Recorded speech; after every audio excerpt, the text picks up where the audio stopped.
I met a blesser whilst I was working at Pick and Pay. The things that I saw at his house, I will never forget. How are you, Brother Nashi? Please hide my identity. You can call me Mpo. I am a 32-year-old woman now, and I am living in Johannesburg. And a lot of people that see me today, they can assume that I once lived a soft life and then just made bad decision. That is why I dumped my Nigerian boyfriend. But the truth is there are things that I went through that I have never been able to forget. Thank God for people like you who are reading these confessions, because at least you give us a platform to say out the things that some of you consider to be taboo. It all started, it was in the year 2014. At that time, I was just a young girl, just starting out in life. I was working as a casual shelf packer at Pick and Pay branch in Johannesburg. The money was not too much, but I was happy just to have a job.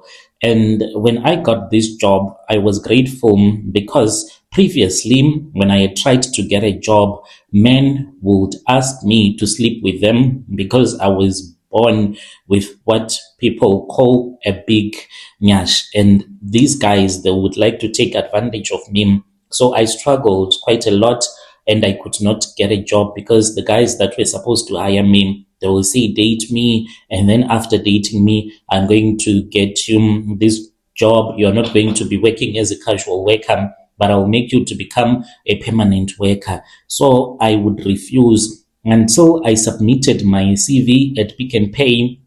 They told me that even though I was overqualified, but they were willing to give me that job, which made me to be so happy. I now had a job. I was just working as a casual worker, not each and every day, but there was a promise that I was going to work permanently at that same Pick and Pay branch.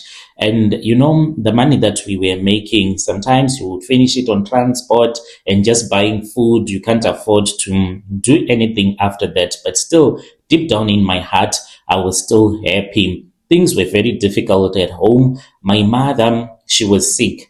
My mother, she would go to the hospital time and time again. It was really draining emotionally, knowing that your parent is just sick, and there were times when we did not even have taxi money so that my mom can go to the hospital. All the money that I was earning went toward food and my mother's transport money to go and receive her medication. We could only afford for her to go to a government hospital. One day, whilst I was at work, I was putting items on a shelf. Then there were two Nigerian men that were walking in.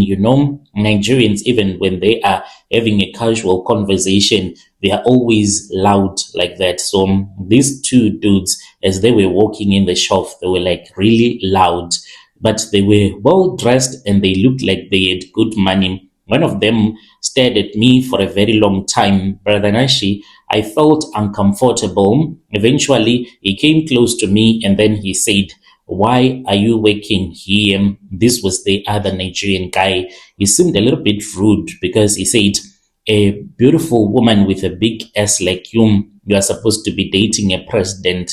And then he started laughing. The other guy, he just looked at me and he shook his head and he was not approving the things that his friend had said to me. They walked away. I just kept quiet. I was mad as hell. I wanted to curse them. I was just afraid of losing my job. So I chose peace not to reply. Those guys, they then left. After maybe about 2 minutes, his friend came back. I was like, now what? He apologized to me. He said that him and his friend, they had been drinking and that is why he had been rude. He's always rude when he is drunk. Then he pulled out some money from his wallet, wanting to give it to me. I refused because I said that the cameras, they were on us and I did not want any trouble being seen on the CCTV, reaching out and getting cash from the customer. He laughed and then he said, "Okay, how about you take one of my bank cards?" He said, "Use it for lunch, return it after work." As he was walking away, I had accepted and I said, "What about the PIN?" And then he came back. That was when he made me to write the pin on my phone. And then he said, while least we are at that, what if you run away with my card? We laughed. And then he said, give me your phone numbers. We later exchanged our numbers. This guy, I will call him Chris. Brother Nashi, at first, I just thought that he was just a kind-hearted person, but things changed quickly. He bought me groceries, he bought me a phone. Sometimes he would send me money without me even asking for money. He always said, I don't like to see you struggle. You're so beautiful. During that time, my mother became very critically ill. She had to go to regular dialysis appointments. The cost was so high that sometimes we could not even afford transport. That is when Chris stepped in. When I went to his place, we were making love. I was not concentrating. He then asked me why the hell I was not concentrating. I then told him that it is difficult to concentrate making love because I'm thinking about my mom. I don't have money for my mom to go for her dialysis because she is always going to the hospital. And then that was when he took over the responsibility. He paid for the appointments, he paid for transport, sometimes he even paid for private treatment. Brother Nashi, I'll never forget seeing my mother crying and saying, God has sent us a person to help the family. My whole family started to love Chris. He would buy gifts, he would come to our house, he helped everyone. It all felt like it was a dream. By 2015, I had moved from the place I was renting to a beautiful apartment. My life had completely changed, but there was one thing that was troubling. Whenever the topic of children would come up, Chris would instantly change. He would always say, not now. At first, I did not pay much attention about it. I figured it out that he just wanted to wait. Then one year I found out that I was pregnant. I was really happy. I thought that my boyfriend, he was going to be happy too. But when I told him, he went completely silent. And then he said to me, you can't keep this pregnancy. Brother, I thought that he was joking. He was not even joking. He got so mad. I had never seen him like that before. He said to me, this is not the right time. I eventually agreed. I still mourn that choice to this very day. After that, things went back to normal. The money kept coming. Life moved on. But as years went by, I noticed a pattern with my boyfriend. Whenever I would become pregnant, Chris would become a completely different person. He would start panicking. He would even get angry at me, asking why I would fall pregnant as if I was sleeping by myself. He would put pressure on me to do an abortion. Rather, this happened so many times that I started to ask myself what was going on. One day I asked him directly, and then that was when he said to me, I just don't want kids because they disturb things in the spiritual realm. And when he spoke about things in the spiritual realm, I could not understand what he meant because I thought that children, they were gifts from God, and one was supposed to celebrate when God would have given you a gift in form of a child. And the more that I questioned him, and then he told me that there were questions that were dangerous, especially in the lifestyle that he was living. So when he was angry at me, the words that he told me, they filled me with fear. But at that time, I was caught up in the soft life. My family relied on him. My mother was alive because of his help. I was becoming used to that kind of a lifestyle, so I chose to keep quiet. Years went by, but in my heart, there were so many questions. I started seeing things that were unusual. When I would go to Chris's house, if I was on my period, you know what he would do? He would say that he just want us to have oral sex. He would put his thing in between my legs, and then we would pretend as if we are having sexual intercourse. And then he would say, I want to lick you. At first, I refused because this was really weird. I ended up doing it with him even when we were on the period. He would sleep with me. He would say that this is the time when I feel like I really want to make love to you. This will create a great bond between you and me. And whenever I would refuse, he would get angry. They would even accuse me of cheating on him, even though he knew that I will never dare to do such a thing because we were dependent on him. And I started to notice strange things in my relationship with Chris, but at that time I was still comforting myself. I would say maybe he has his own businesses. I would say everyone has secrets they don't want to talk about all the times. It was around 2022, things changed. By then, we had been together for many years. My whole family knew him. My mother was still sick, but she was being kept alive by his money. To be honest, Brother Nashi, we had grown used to him as a member of the family. One night I woke up, it was around 2 a.m. I wanted some water. I was at Chris's home. I was alone. That had become normal. I then walked towards the spare room that he always used to close. Usually this room, it was always locked. But on that night, the door, it was not shut properly. So he had told me that he kept his other assets in there, his jewelry, because he loved these big chains, diamonds and golden chains. So I thought that maybe a thief had entered in there. I did not know why I got inside of that house. When I walked in there, at first I did not see anything unusual. It was just a normal office with a lot of files and books on the table. Then I noticed that there was a red bag that was open, and I walked towards that bag, and I could not see because I had not switched on the light. So when I switched on the light, that was when I saw bundles of money that was inside of that bag. So much money that I had never seen anything like it in my entire life.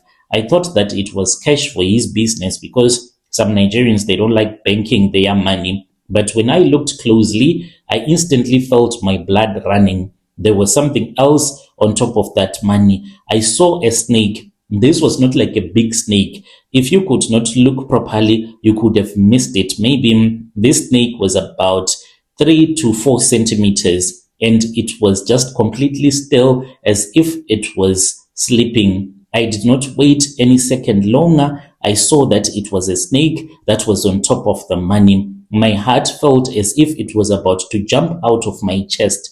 I could not sleep at that house. I took one of the cars and then I returned back home. And I started to think about the things that had happened, the money, the pregnancies that he would force me to abort. The mistake that I did was that I went to one of my best friend's house. That is where I slept. And then I was crying. She was comforting me. She was the one that told me to just dump Chris because he was a ritualist. I had seen a snake. And then I had made my decision and I told Chris that I did not even want to see him again. So we then broke up. And that is when the most difficult chapter of my life began. Chris thought that I would come back. He would send me messages, but my best friend told me that I was going to be sacrificed if I was going to return to Chris. And the hardest part was that my mother was the very first to suffer. The private treatment stopped. The appointments, they got cancelled. At that time, she was supposed to go for a specialized medical program in India. Everything had already been arranged, but suddenly there was no money available. I could not help. My salary alone was not going to be enough. I tried to borrow. You can never borrow people to get money to go for treatment in India. My family, they were putting pressure on me. They were saying, go back to your man. He is supposed to be your husband. He's the one that is supposed to uplift our family. I refused. And the more that I refused, the more that my mom got sick. And it was in the year 2023, my mother passed away. Brother Nashi, I will never forget that day. I felt as if it was the end of my life. Just on the day when we buried my mom, that was when Chris sent me a message. I had blocked him everywhere, and the only place that I had not blocked him is here on Facebook. He then sent me a selfie. I nearly collapsed. All that I did was I asked for my auntie to give me the keys to her car. I went inside the car, then I started to cry. When she followed me, she asked me what was wrong. I gave her the phone, and she saw that it was Chris with my best friend. They were having a nice time. They had gone to Dubai. That is why my friend, she was nowhere to be found. She had stolen my boyfriend. To this very day, she is still dating this Nigerian guy. And it hurts me that she gave me advice to leave this blesser because he was a ritual blesser, according to what she told me with the evidence that I had provided to her. It is not normal to see a snake sleeping on top of money. So right now, I work in a Chinese clothing shop in Johannesburg. The money, it is not too much. I've never had a soft life after Chris. I've never been on a vacation. I don't have anyone buying me anything, but at least I have peace. Me and my friend, we are no longer speaking with each other. She moved her mom out of the location, and the family, my family, they blame me because they say that you are the one who killed your own mother. You were supposed to stay with your boyfriend. He's not a ritualist. Look at the things that he's doing to your friend. But people can judge me. The family can blame me. But there are things that I saw that I cannot explain. To this day, even though I am living a humble life, starting all over again, but there is not a single day that I have ever thought of going back, because a peaceful heart cannot be bought with money. God knows why I left, even though I lost my mother, lost my family, lost the soft life. But one thing I did not lose is my faith. Every time I mourn for my mother, I just tell myself one thing: God knows why I left. Dear listeners, right, there was a message that was sent to us by one of our dear sister. Let us speak with our dear sister in the comment section. Strange things indeed, they do happen in this world. Do you think that maybe it was just a normal snake that was just doing its snake business? Maybe it was just resting inside of that bag.